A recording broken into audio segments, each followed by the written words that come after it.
Trump के करीबी रहे बड़े फाइनेंसर जेफरी एप्स्टीन ने आत्महत्या की या उनकी हत्या की गई?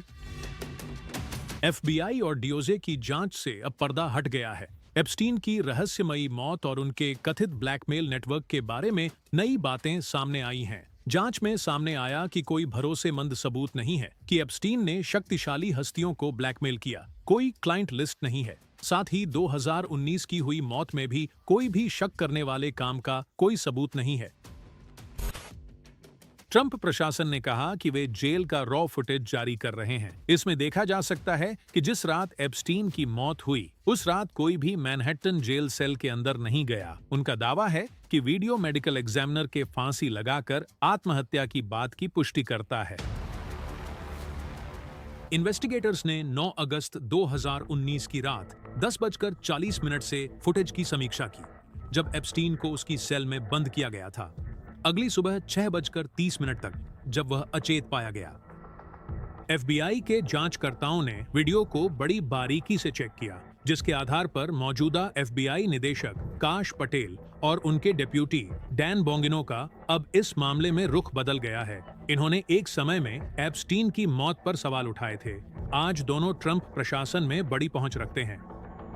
डैन बोंगिनो ने मीडिया से सीधे तौर पर कहा कि एप्स्टीन ने खुद अपनी जान ली और उन्होंने पूरा फाइल देखा है। हालांकि फुटेज को स्वतंत्र रूप से सत्यापित नहीं किया गया है। एक्सियोस ने रिपोर्ट किया कि डीओजे द्वारा दिए गए लिंक काम नहीं करते।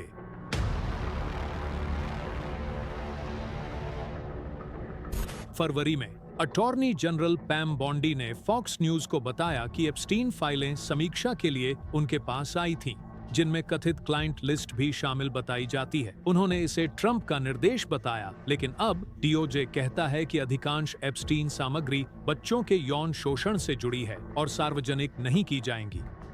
आलोचक गुस्से में हैं। एक यूजर ने पोस्ट किया, तब बॉन्डी झूठ बोल रही थीं या अब झूठ बोल रही हैं? हमें जवाब चाहिए। ये पहली बार नहीं है जब ट्रंप ने पारदर्शिता का वादा किया।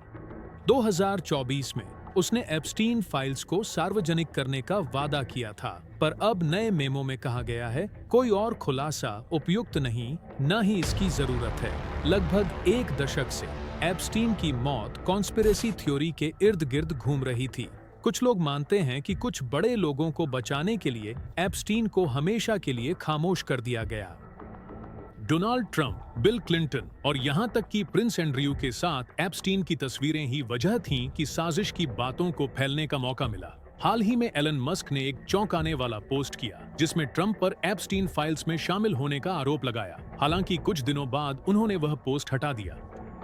ट्रंप कहते हैं कि उन्होंने शुरुआती 2000 के दशक में एप्स्टीन को अपने गोल्फ रिसॉर्ट्स से बाहर कर दिया था। पिछले 15 वर्षों में उनसे बात नहीं की थी, लेकिन एप्स्टीन ने 2017 के एक इंटरव्यू में ट्रंप को अपना सबसे करीबी दोस्त बताया था।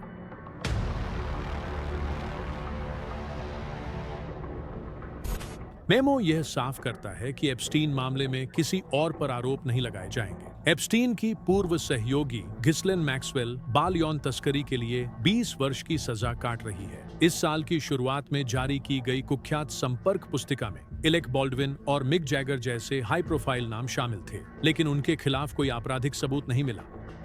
अब ट्रंप के न्याय विभाग का कहना है कि एप्स्टीन चैप्टर बंद हो गया है, लेकिन कई लोगों के लिए ऐसा लगता है जैसे सबसे महत्वपूर्ण पन्ने अभी भी छिपे हुए हैं।